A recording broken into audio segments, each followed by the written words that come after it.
Before I tell you what I found in my mother's Bible, I need you to do something for me. Press that like button right now. Because where I come from, we believe a story should be paid for before it's told. And your like is the only payment I'll ever ask of you. Subscribe to this channel too, so you don't miss what comes next. Because there is more to tell than one video could ever hold. And then, down in the comments, I want you to tell me where in this world you are watching from. I have never left the county I was born in, not once in 71 years. And it warms this old woman's heart something fierce to know my words are traveling to places my feet never will. Now, sit with me a while. I buried my mother last winter, and in her Bible, tucked behind the book of Ruth, I found a letter that was never meant for my eyes. It was never meant for anyone in my family at all. My name doesn't matter much for this story, but I'll tell you, I am Amish. Born and raised in a farmhouse with no electric lines running to it, no telephone in the kitchen, no photograph of my own face hanging anywhere in this world.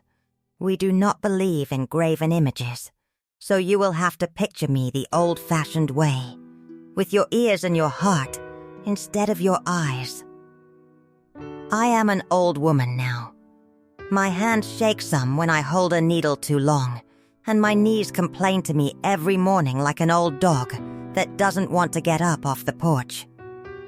But my mind is clear, and I remember every detail of the day I am about to tell you about.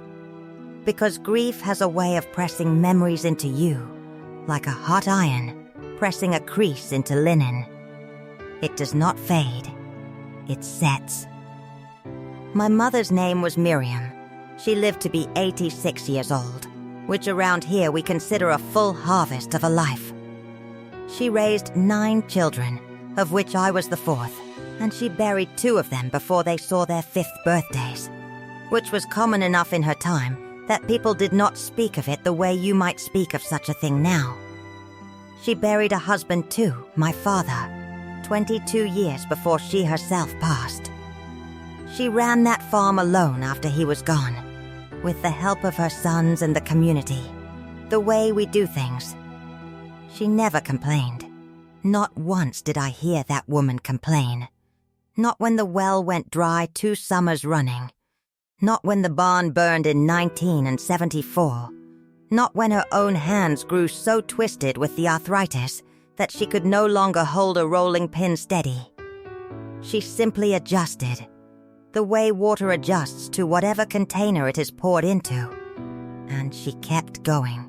She passed in December, on a Tuesday, in the same bed she had slept in for 60 years, in the same room where she had given birth to all 9 of her children. It was a quiet death, the kind we pray for. She had been failing for some months, her heart giving out slow instead of fast, and the whole family had gathered close in those final weeks, taking turns sitting with her, reading scripture to her, holding her hand while she drifted between sleep and waking. When she finally went, it was in the early morning, with my sister Katie at her side, and Katie said her last breath was so soft, it was almost like she simply forgot to take another one. Like she just let it go. The way you let go of a rope you've been holding a long, long time. We buried her 3 days later, in the plain way we bury our dead. No embalming makeup, no elaborate casket, just a simple pine box built by my brother Amos in his own workshop, and a grave dug by hand in the small cemetery behind the meeting house, where 5 generations of our family already rested. The bishop spoke. We sang the old hymns, slow and without instrument, the way we always have. It was cold that day, bitter cold.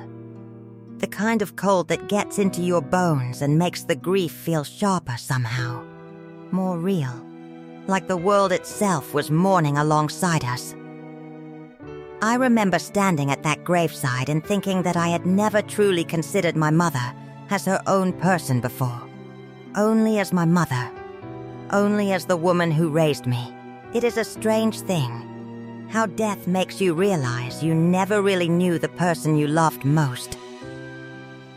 It was 3 weeks after the funeral that I found the letter. My sisters and I had gathered to go through Mother's things, as is our custom, to divide up her belongings among the children and grandchildren, to decide what would be kept and what would be given away, and what would simply be set aside for remembering. It is a slow process, done with great care, because every item carries a story, and you do not want to rush through the unraveling of a person's whole life in a single afternoon. We went through her quilts first, the ones she had made over the decades, each one a record of a season of her life, and we argued gently over who would take which pattern, laughing sometimes through our tears at the memory of her hands guiding ours when we were girls learning to stitch. Then we came to her books.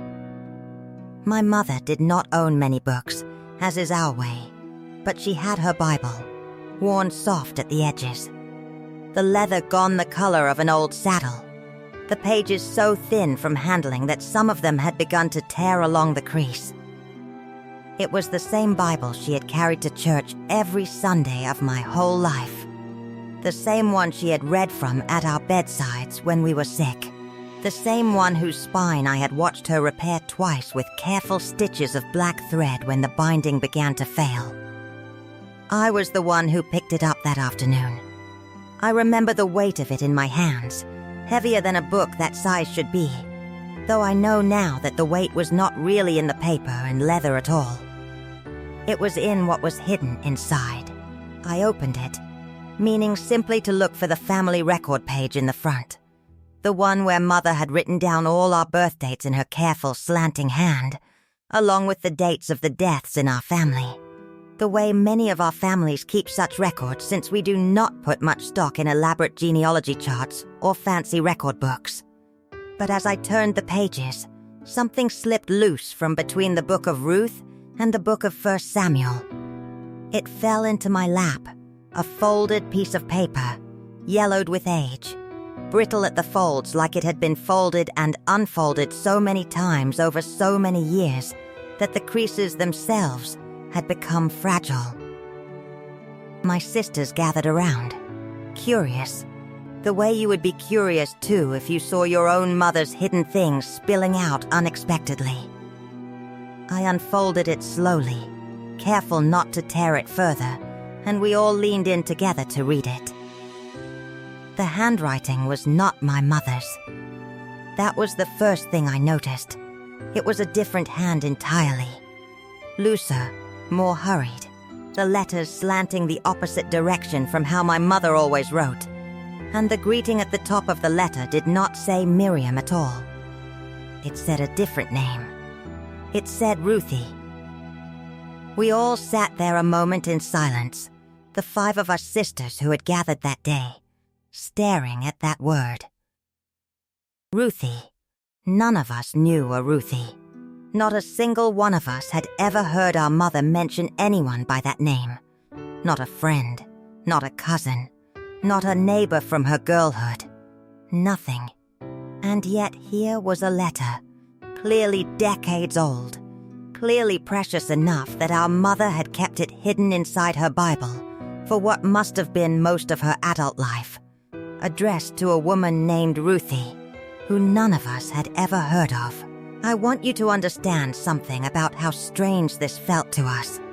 In our community, we do not keep many secrets. Our lives are lived close together. Our history is known to our neighbors as well as to ourselves. Privacy, as the English world understands it, is not something we prize the way you might. So the idea that our own mother had carried a secret for what appeared to be 60 years or more, a secret so carefully hidden that not one of her 9 children had ever caught wind of it, struck us as almost impossible. And yet there it was, in our hands, undeniable. My sister Katie, the youngest of us, and the boldest, was the one who read it aloud. I will share with you what that letter said, though I have had to piece some of it together in my memory since that day, since the paper was fragile and some words had faded beyond reading. The letter began with tenderness. It spoke of a love between two young people, a love that the writer said could never be spoken of openly, a love that had been forbidden by circumstances neither of them had chosen. The writer spoke of a night in a hayloft, of promises made under starlight, of a plan to leave together before the families could stop them. And then, the letter turned sorrowful. The writer explained that something had gone wrong, that circumstances had changed, that the plan to leave together could no longer happen, at least not the way they had dreamed it. There was mention of a baby. The writer said, and I remember this line almost word for word because it struck all of us like a blow, that the baby would be raised believing she came from a different mother, that this was the only way to protect everyone involved, and that the writer prayed every single day that the child would grow up happy even without knowing the truth of where she came from. The letter was signed with a single initial, just the letter J. We sat in that room for a long while after Katie finished reading, none of us speaking, the December light going gray and thin through the window as the afternoon wore on toward evening. I think we were all doing the same silent arithmetic in our heads, trying to understand what this meant, trying to place our mother somewhere inside this story that felt like it belonged to strangers and not to the woman who had raised us with such steadiness and quiet faith our whole lives. Was our mother the Ruthie in the letter?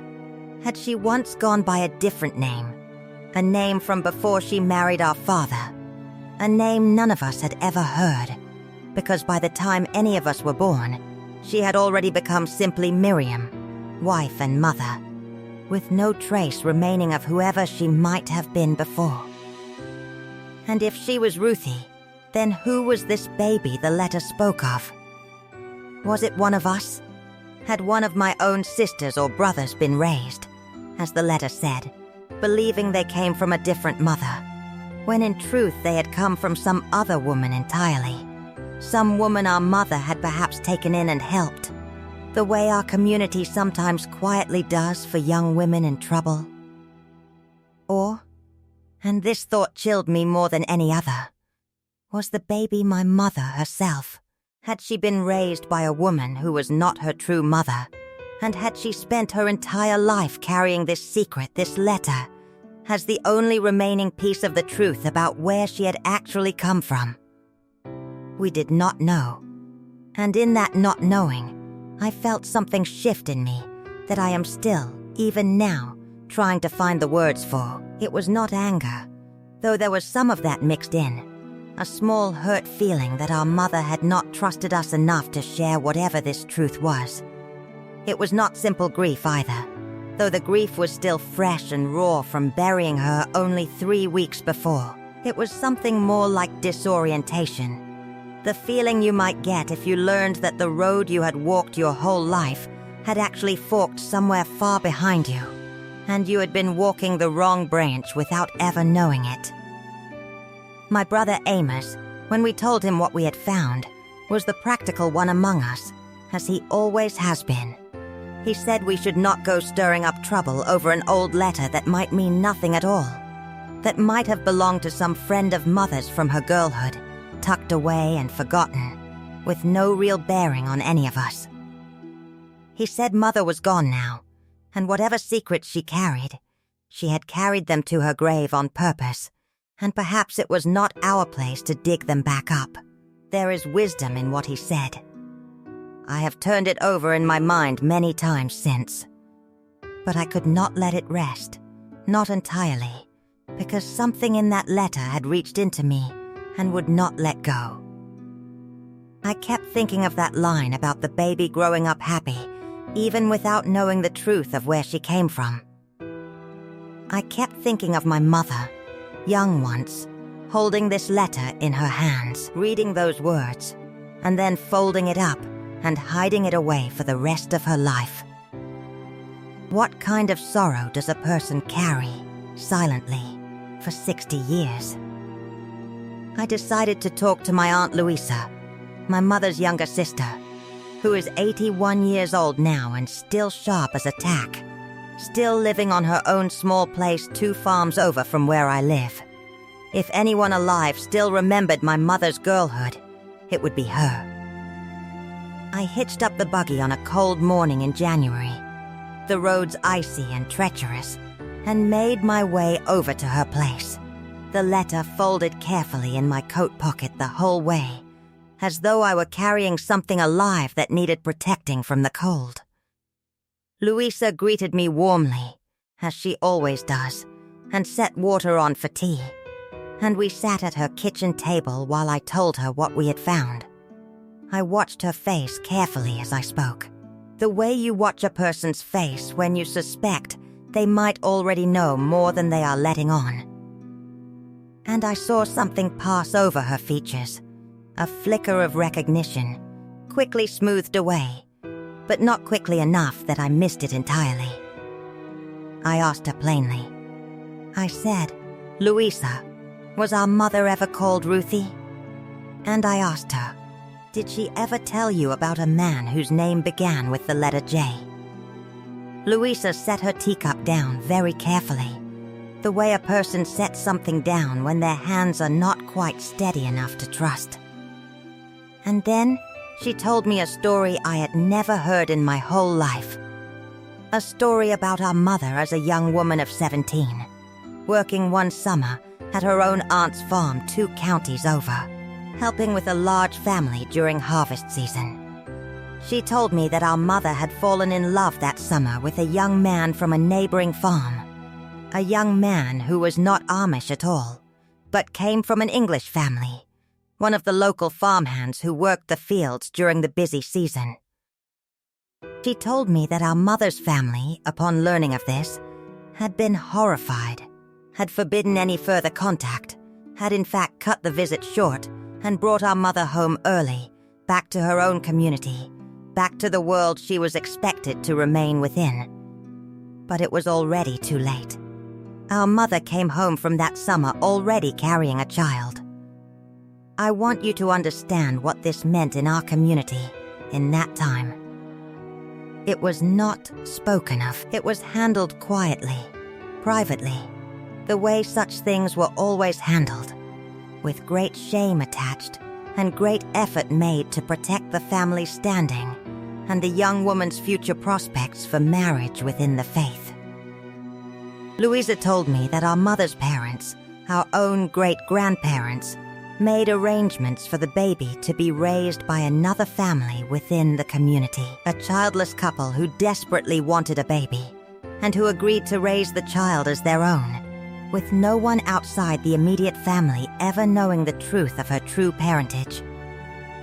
Our mother, Louisa said, was allowed to return to normal life after a period of confinement at a relative's house far from home, and within 2 years she had married our father, and the matter was considered closed, buried, finished, never to be spoken of again. Except it was not finished. Not really.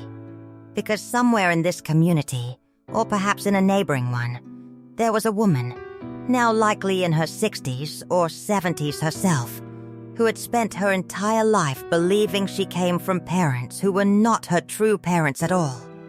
A woman who did not know that the quiet, steady, hard-working woman named Miriam, the woman who raised 9 other children and buried a husband and ran a farm alone and never once complained, was in fact her true mother. I sat in Louisa's kitchen for a long while after she finished telling me this, the tea going cold in front of me, untouched. I asked her if she knew who the child had become, what family had raised her, whether she was even still alive. Louisa said she did not know for certain, that it had all been handled so quietly and so long ago that even she, as a young girl at the time, had only pieced together fragments over the years, mostly from things she was never quite supposed to have overheard. But she said she believed, though she could not be entirely certain, that the child had been given to a family with the surname Yoda, a family who had lived in our district at the time, but who had later moved away to a different settlement entirely, sometime when Louisa herself was still quite young. I left Louisa's house that day with more questions than I had arrived with, but also with a strange new tenderness toward my mother that I had not expected to feel. All those years I had known her simply as a steady, unshakable presence, a woman who never seemed to break under any hardship, and now I understood that she had been carrying a private grief the entire time, a grief so deep and so hidden that not one of her own children had ever suspected it existed. She had given up a child.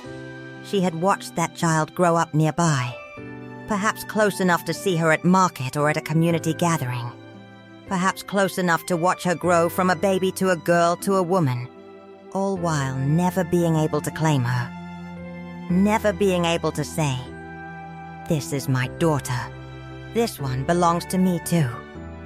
And the letter, the one signed only with the letter J, must have come from that young man, the English farmhand she had loved that summer, writing to say goodbye, writing to explain that he could not come for her, that the child would be raised believing she belonged to someone else, and that he hoped, against all the sorrow of the situation, that she would grow up happy anyway. My mother had kept that letter for the rest of her life, hidden inside the one book she carried with her every single day, the one place she knew none of us would ever think to look too closely. Because who would ever suspect that a mother's Bible held her deepest secret pressed flat between its pages, like a preserved flower? I want to pause here and ask you again, if you have not already, to like this video and to subscribe to this channel, because the rest of what I found still lies ahead, and I promise you it is worth staying for. And please, tell me in the comments where you are watching this from tonight. It matters to me more than you know to picture all these different places where someone might be sitting quietly, listening to an old woman's story. I spent the following weeks in a strange state of mind, going about my regular chores, tending my garden beds even in the frozen ground of deep winter, mending clothes, attending church the way I always have, but with my thoughts constantly circling back to this hidden sister, this woman somewhere in the world who shared my mother's blood but had never known it.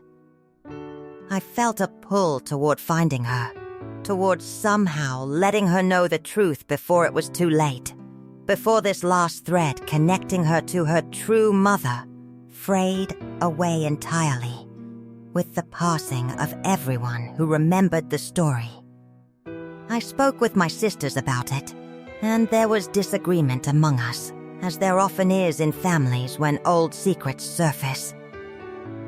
My sister Katie felt strongly that we should try to find this woman, that she deserved to know the truth, that keeping the secret any longer would only continue a wrong that had already gone on for far too long. My sister Anna felt differently. She worried that finding this woman and telling her such a thing so late in both their lives might cause more harm than good, might upend whatever peace this woman had built with the family she believed to be her own, might raise questions that could no longer be answered since our mother, the only person who truly knew the whole truth, was no longer alive to answer them. I understood both positions. I have never been a woman who rushes toward conclusions, and I sat with this tension for many weeks, praying on it, the way we do when a matter feels too large for our own small wisdom to settle alone. In the end, it was not really a decision I made so much as a door that opened on its own. It was my cousin, Elizabeth, Louisa's daughter, who mentioned to me one evening at a quilting gathering that she had recently exchanged letters with a woman from a settlement several states away, a woman named Sarah Yoda, whom she had met at a wedding some years back and had kept up occasional correspondence with ever since. the way we often do across our scattered communities.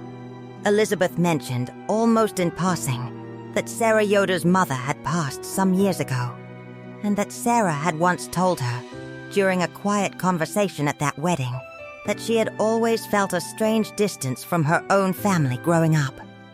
A sense that she never quite fit the shape of them, though she could never explain why, and had never spoken openly about it beyond that one conversation.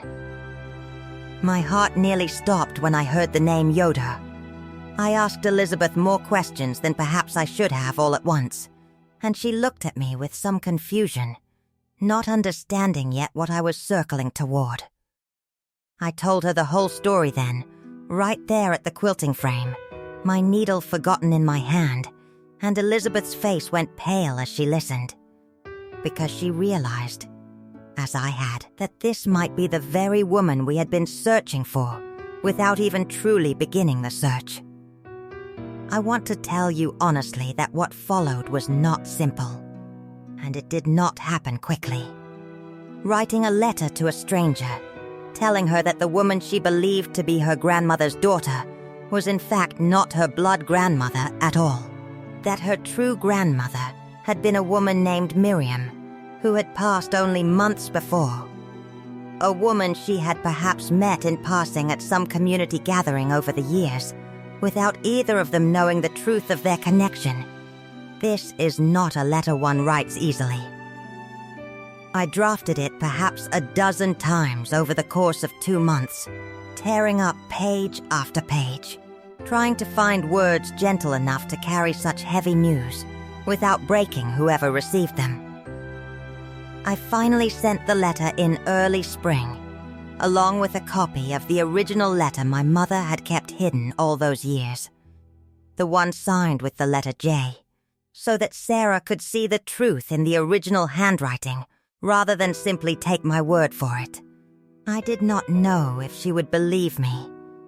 I did not know if she would want anything to do with this news at all, whether she might see it as an intrusion into a life she had already settled comfortably into, an old woman's fantasy dredged up from a Bible that could just as easily have belonged to someone else entirely. 6 weeks passed with no reply, and I confess I began to believe I would never hear back, that perhaps I had made a mistake in reaching out at all, that Amos had been right from the beginning, that some secrets are better left buried alongside the people who carried them. But then, on a Tuesday morning in early May, a letter arrived in my mailbox with a return address I did not recognize, in handwriting that was careful and neat and clearly written by someone who had taken great care over every word. It was from Sarah. She wrote that she had read my letter 3 times through before she could bring herself to believe it, and then had spent several sleepless nights afterward, turning the story over in her mind. She wrote that certain things suddenly made sense to her that had never made sense before, small moments from her childhood, a coldness she had always sensed but never understood between herself and the woman she had called mother her whole life.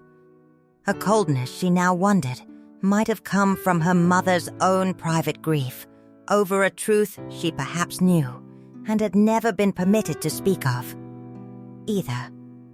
She wrote that she remembered, vaguely, attending a funeral this past winter for a woman from a neighboring district, a woman she had been told was a distant cousin of some kind, and that she had felt an unexplainable sorrow at that funeral far beyond what such a distant relation should have caused. A sorrow she had dismissed at the time as simply her own tender heart, but which she now understood differently. I want you to sit with that for a moment the way I had to sit with it when I first read her words. Sarah Yoder had been at my mother's funeral. She had stood among the mourners that bitter December day, watching us bury a woman she did not know was her true mother, feeling a grief she could not explain, and then going home afterward with no knowledge of what she had truly lost that day.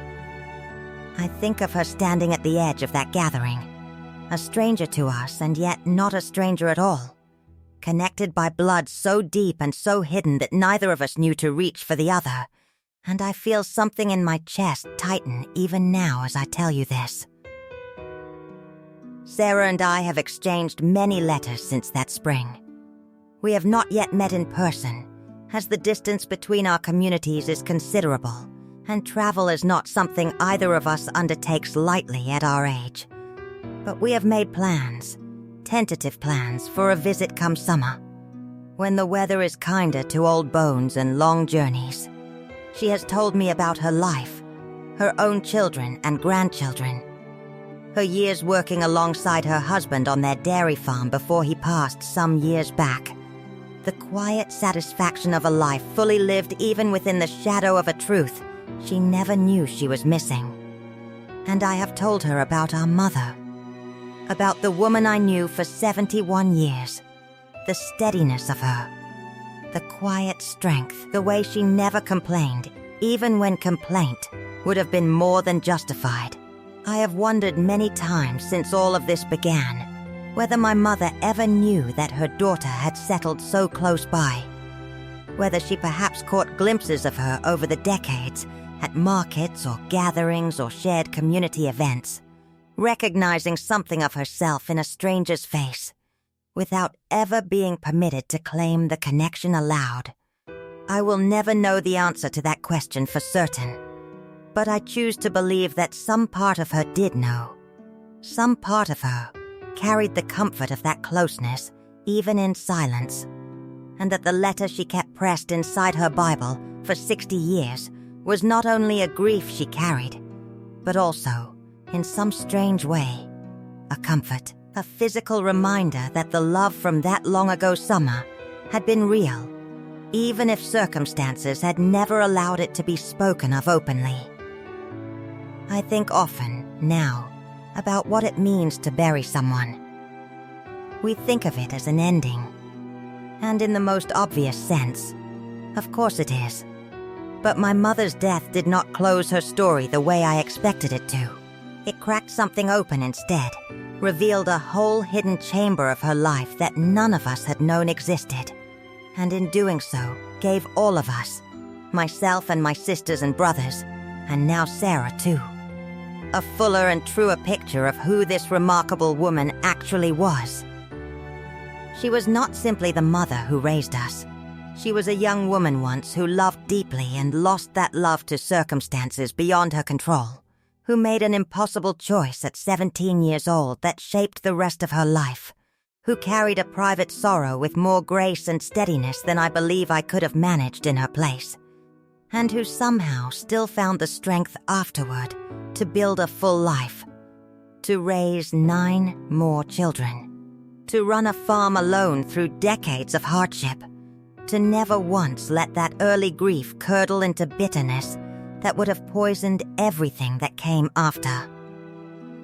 I do not know if what I did, writing to Sarah, reaching across all those years and all that silence, was the right choice. Amos still believes we should have let it lie.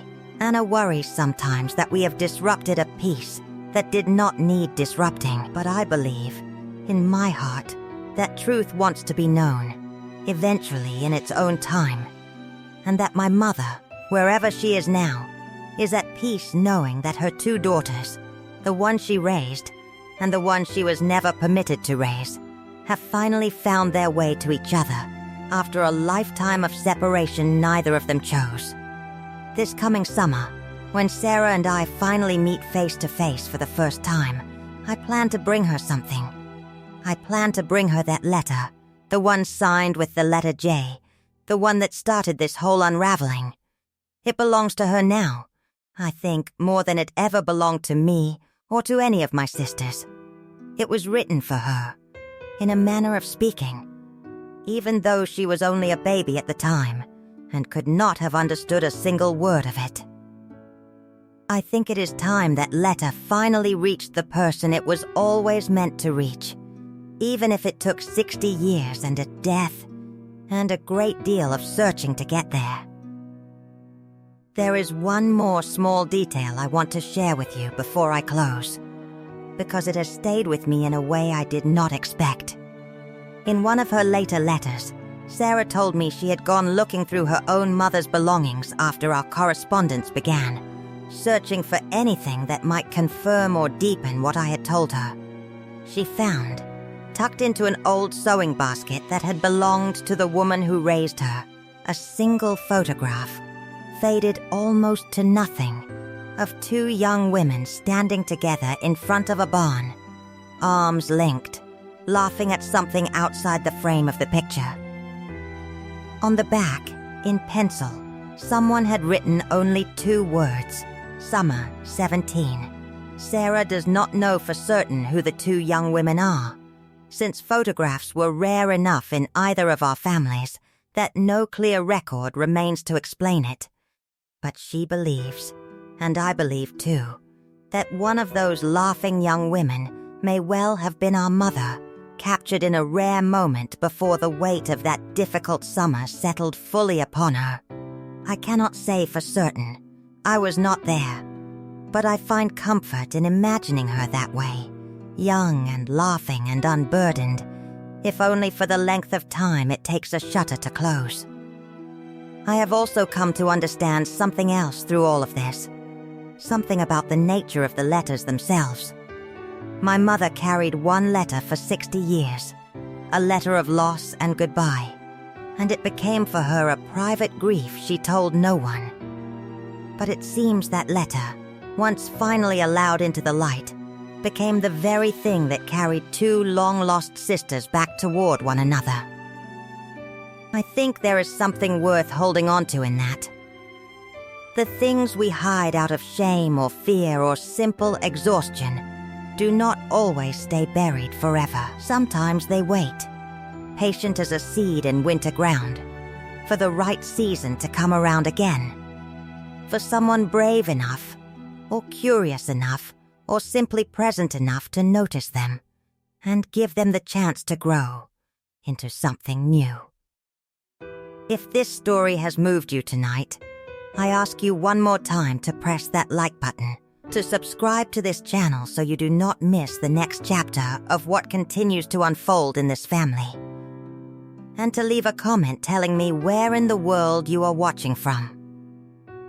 I read every single comment, even though it takes my daughter-in-law to help me access this device properly, since I have no computer of my own and rely on kindness and patience to bring these words to you at all. I have learned through all of this that even the most ordinary-looking life, a life spent quietly on a small farm behind a horse and plow, can hold within it chapters of such depth and such sorrow and such quiet courage that we could never guess at them simply by looking at the surface. My mother taught me that lesson without ever meaning to teach it, through a single folded letter she kept hidden for 60 years, and I share her story with you now, in the hope that it reminds you to look more closely at the people you love, to wonder what private chapters they might be carrying, and perhaps even to ask them, gently, while there is still time to ask. Thank you for sitting with me this evening. Thank you for letting an old woman tell her mother's story, and in some small way, keep her memory alive a little longer. Until next time, may you walk in peace, and may whatever burdens you carry find their way, eventually, into the light.